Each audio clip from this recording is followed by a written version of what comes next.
So hi guys, welcome back to another video. मैं आपका host doctor MD Faizan, MD holistic health expert. तो दोस्तों, आज की इस वीडियो में हम लोग बात करेंगे कि प्रेगनेंसी में उल्टी क्यों होता है, इसका कारण क्या है और हमें लक्षण क्या क्या देखने को मिलता है प्रेगनेंसी में, और इसका ट्रीटमेंट क्या है। और अगर ट्रीटमेंट ले भी रहे हैं, अगर नहीं आराम है, तो उसके लिए कौन सा ट्रीटमेंट अवेलेबल है। पहले तो आप लोगों को बहुत बहुत धन्यवाद कि आपने हमारा वीडियो देखा। और आपने अगर पहली बार मेरे चैनल पे आए हैं तो प्लीज़ चैनल को सब्सक्राइब कर लें, बगल में बेल आइकन होगा, दबा के नोटिफिकेशन ऑल पे कर लें, ताकि मेरा जो भी नया नया अपडेट होगा सबसे पहले आपको मिलेगा। दोस्तों, ये चैनल आपके हेल्थ से रिलेटेड ऑल क्वेरी को आंसर देने के लिए प्रतिबद्ध है। सो आप कोई भी क्वेश्चन कर सकते हैं, हम हर क्वेश्चन का आंसर देने के लिए हमेशा तात्पर्य हैं। तो चलते हैं हम लोग वीडियो की तरफ कि क्या ऐसा ट्रीटमेंट है जो प्रेगनेंसी में वोमिटिंग को रोके और इसका ड्यूरेशन क्या है। सबसे मिसकंसेप्शन होता है कि इसका ड्यूरेशन लोग नहीं पेशेंट को समझा पाते हैं, और पेशेंट हमेशा हर डॉक्टर को चेंज करते रखते हैं और बाद में जाके ये एक मोटा फाइल बन जाता है। सो अगर आप पेशेंट हैं, आप डॉक्टर हैं, या आप प्रैक्टिशनर हैं, या स्टूडेंट हैं, ये बात समझना बहुत ज़रूरी है। सो हम लोग बात करते हैं इसका कारण, क्योंकि कोई भी इलाज के पहले सबसे इम्पोर्टेंट होता है कॉज, उसका कारण क्या है। सो प्रेगनेंसी में सबसे पहला कारण होता है कि जैसे महिला एक प्रेग्नेंट हुई तो उसमें कुछ हार्मोनल चेंजेस होते हैं, जिसमें प्रोजेस्टेरोन हार्मोन्स भी है। तो प्रोजेस्टेरोन हार्मोन के इनबैलेंस से भी जो डाइजेस्टिव सिस्टम है, जो हमारा पाचन शक्ति है, वो स्लो हो जाता है। स्लो होने के कारण मॉर्निंग सिकनेस या वोमिटिंग हो सकता है। तो पहले हम लोग जान गए कि इसमें हार्मोनल इम्बैलेंस होता है, जिसमें डाइजेस्टिव सिस्टम स्लो हो जाता है और इसके कारण वोमिटिंग हो सकता है। सेकंड, आपका स्ट्रेस हो गया। अगर कोई बात को लेके स्ट्रेस है, या बेबी का स्ट्रेस है, किसी चीज़ का स्ट्रेस है, उसके से भी वोमिटिंग का रिस्क बढ़ जाता है। थर्ड आपका है कि अगर बेबी डेवलप कर रहा है तो पेट का आकार छोटा हो जाता है, जिससे आपको वोमिटिंग का ज़्यादा रिस्क होता है।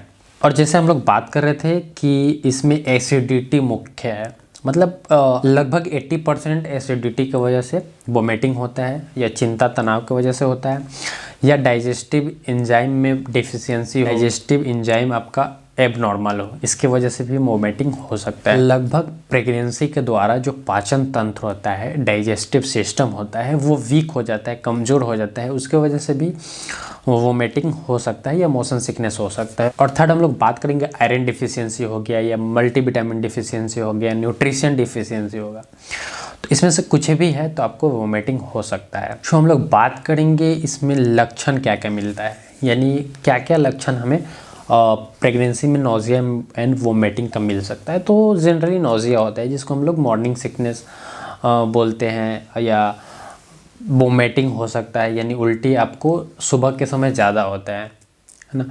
नोजिया मतलब उल्टी जैसा मन होगा, और वोमिटिंग भी हो सकता है, यानी उल्टी भी हो सकता है, और ये सुबह के समय ज़्यादा होता है। धीरे धीरे ये कम होने लगता है, जैसे जैसे शाम होता है वैसे वैसे ये कम होने लगता है। कभी कभी इसमें पेट दर्द भी आपका हो सकता है, या कभी कभी आपको ब्लोटिंग हो सकता है, यानी पेट फूला फूला भी लग सकता है। सो ये कुछ सिम्टम्स हैं आपके प्रेगनेंसी के वोमिटिंग, यानी प्रेगनेंसी पीरियड के वोमिटिंग का ये सिम्टम्स है। अब हम लोग बात करेंगे कि क्या इसका इन्वेस्टिगेशन भी कराया जा सकता है। तो कुछ इन्वेस्टिगेशन का बात करेंगे, जैसे बेबी का फॉलोअप तो करना ही है, जैसे बेबी का मॉनिटरिंग करना है, या आपके जो थायराइड लेवल है उसको चेक करते रहना है, फिर आपका VDRL, HIV वगैरह, हीमोग्लोबिन, फिर आपका यूरिन का जांच कराते रहना चाहिए, उसमें एल्बुमिन चेक किया जाता है। सो इतना तो हो गया। इसका ट्रीटमेंट ऑप्शन क्या क्या अवेलेबल है, तो हम लोग बात करेंगे कि कौन सा ऐसा ट्रीटमेंट है जो प्रेगनेंसी में सेफ़ है और दिया जा सकता है बिना डरे।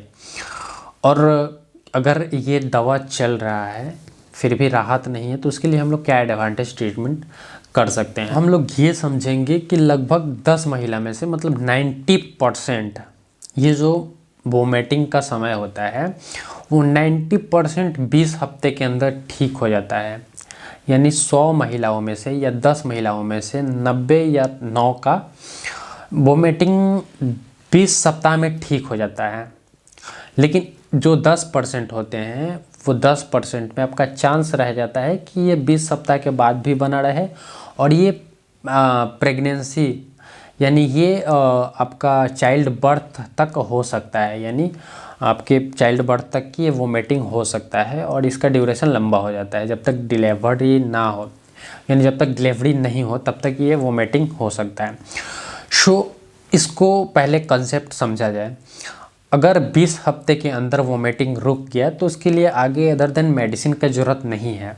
लेकिन अगर 20 हफ्ते के बाद भी कंटिन्यू रहा तो आपका मेडिसिन का ज़रूरत है और ये आपके डिलीवरी तक, यानी जब तक आप बेबी नहीं हो जाता तब तक आपको ये मेडिसिन का ज़रूरत पड़ता है। और इसको बीच में नहीं बंद करने के लिए बोला जाता है। जनरली आप एक टाइम भी मिस करते हैं, यानी एक दिन भी मिस कर देते हैं तो उस समय उल्टी का संभावना बढ़ जाता है। सो अगर ऐसा है, अगर 20 हफ्ते के बाद भी आपका वोमिटिंग प्रेजेंट है तो प्लीज़ से डिलीवरी तक आप मेडिसिन लें वोमिटिंग का, जो आपके गायनेकोलॉजिस्ट सजेस्ट की है। लेकिन हम लोग इस वीडियो में जानेंगे कि कौन सा मेडिसिन कैसे दिया जाता है और कितने ड्यूरेशन तक दिया जा सकता है। तो पहले हम लोग बात करेंगे जनरल क्या कर सकते हैं। जैसे आप फ्रीक्वेंट मील लें, जैसे आप जो खाना खा रहे हैं वो थोड़ा थोड़ा करके खाएं और बार बार खा सकती हैं। या पेशेंट को समझाएं कि खाना थोड़ा लेट से खाए, थोड़ा थोड़ा करके खाएं और अपने डेली रूटीन में पानी बढ़ा दें, एक्सरसाइज करें और न्यूट्रिशन डाइट ले। तो इसमें जो टैबलेट दिया जाता है वो डॉक्सीनेट करके टैबलेट आता है। इसमें डॉक्सीनेट टैबलेट दिया जाता है और ये टैबलेट डेली दिया जाता है मॉर्निंग में। इसका ड्यूरेशन क्या रहेगा, अगर आपको 20 हफ्ते से पहले आपका वोमिटिंग रुक जाए तो इसको दोबारा नहीं देना है। और अगर आपका वोमिटिंग प्रेजेंट रहा 20 हफ्ते के बाद भी तो ये डिलीवरी तक डॉक्सीनेट टैबलेट दिन में एक बार चल सकता है। अगर सीवियर होता है तो दिन में 3 टाइम भी किया जा सकता है। इसके बाद भी अगर वोमिटिंग नहीं रुक रहा है तो मेटोक्लोप्रामाइड यानी पेरीनॉर्म टैबलेट 10 mg का दिन में 3 बार उल्टी होने पे दे सकते हैं। तो ये हो गया। थर्ड, इसमें आपको डाइजिन करके सिरप आता है जो यूजुअली गैस एसिडिटी को कम करता है। तो डाइजिन सिरप ले सकती हैं या पेशेंट को दे सकते हैं 10 ml 3 टाइम करके। इसको 5 से 10 दिनों के लिए दिया जाता है। देन एक गैस का मेडिसिन दिया जाता है जिसमें ओमेप्राजोल हो, डोम्पेरिडोन हो, जिसे ओमेज DSR करके बहुत यूजुअली प्रिस्क्राइब किया जाता है। ओमेज DSR दे सकते हैं या पैन-डी दे सकते हैं। तो ये कंटिन्यू मेडिसिन हो गया। लेकिन इस पर कभी कभी वोमिटिंग नहीं रुकता है तो हमें ओंडासेट्रोन का इंजेक्शन भी लगाया जा सकता है। लेकिन यूजुअली फर्स्ट ट्राइमेस्टर में हम लोग अवॉइड करते हैं और ओंडासेट्रोन नहीं देते हैं। सो जहाँ तक हो सके ओंडासेट्रोन अवॉइड करें। अगर फिर भी इतना ट्रीटमेंट लेने के बाद भी वोमिटिंग नहीं रुक रहा है, वोमिटिंग प्रेजेंट है या दिन में 3-4 बार हो रहा है, ज़्यादा बार हो रहा है और वोमिटिंग के वजह से मदर्स में प्रॉब्लम क्रिएट हो रहे हैं, डिहाइड्रेशन हो रहे हैं या मुंह सूख रहा है ज़्यादा या बॉडी में पानी का कमी हो गया, तो इससे बच्चे को बहुत ज़्यादा नुकसान हो सकता है। इसको समय रहते इलाज करना बहुत ज़रूरी होता है। तो अगर सीवियर वोमिटिंग है तो उसके लिए क्या कर सकते हैं। सीवियर वोमिटिंग है तो उसके लिए ओमेप्राजोल का इंजेक्शन आता है वो दे सकते हैं, या रेंटक रेगलान करके इंजेक्शन वो मिक्स करके कमर पे दिया जाता है। और ओमेप्राजोल का इंजेक्शन आपको IV में 2-3 दिन तक दिया जा सकता है रेगुलर खाली पेट। ये हो गया। सेकंड, कोई एंटीबायोटिक भी दिया जा सकता है, लेकिन यूजुअली हम लोग अवॉइड करते हैं प्रेगनेंसी में एंटीबायोटिक, तो आप भी अवॉइड कर सकते हैं। अगर सीवियर वोमिटिंग है तो उसके लिए आपको 25% डेक्सट्रोज का एम्पुल 3-4 एम्पुल डेली 3 दिन तक दिया जाता है। DNS यानी डेक्सट्रो नॉर्मल स्लाइन दिया जाता है या D10 दिया जाता है। IV दिया जाएगा और 2-3 दिनों तक दिया जा सकता है। यूजुअली आपको पानी का पूर्ति हो या इसमें आप RL ऐड कर सकते हैं। और पेशेंट को ORS का घोल हमेशा ओरल के द्वारा देनी चाहिए ताकि पेशेंट डिहाइड्रेट ना हो और बच्चे में कॉम्प्लिकेशन ना हो। तो ये समझ गए। और एक इंजेक्शन आता है बेटाडॉक्सिन इंजेक्शन। बेटाडॉक्सिन आपको 1 एम्पुल डेली देना है 5 दिनों तक। तो यूजुअली इतना ट्रीटमेंट पे 90% प्रेगनेंसी का वोमिटिंग रुक जाता है। तो ये आप कर सकते हैं। इतना ट्रीटमेंट आपको एक पेशेंट को देना है, या अगर आप पेशेंट हैं तो आपको ये ट्रीटमेंट आपके गायनेकोलॉजिस्ट सजेस्ट कर सकती हैं। सो ये रहा ट्रीटमेंट। अगर फिर भी वोमिटिंग नहीं रुक रहा है तो आपको हॉस्पिटलाइज करके आईवी से कुछ एंटीबायोटिक दिया जाता है, फिर आपको एसिडिटी कम करने का इंजेक्शन दिया जाता है, फिर आपको फ्लूइड दे के मेनटेन किया जाता है, और बच्चे को मॉनिटरिंग करना ये बहुत इम्पोर्टेंट बन जाता है डिहाइड्रेशन में। सो ऐसा कुछ रहे तो आप अपने डॉक्टर से इमीडिएट मिलें, इलाज लें। और अगर आप प्रैक्टिशनर हैं तो अगर इतना इलाज करने के बाद यूजुअली वोमिटिंग कम हो जाए या ख़त्म हो जाए तो आप इस मेडिसिन को कंटिन्यू कर सकते हैं। और लास्ट में बेटाडॉक्सिन इंजेक्शन 5 दिन कंप्लीट करके डॉक्सिन नेट टैबलेट को कंटिन्यू किया जा सकता है। अगर सीवियर वोमिटिंग है तो दिन में 3 टाइम दिया जाता है। अगर यूजुअली कभी कभी वोमिटिंग हो रहा है उसको दिन में 3 बार डिलीवरी तक दिया जा सकता है।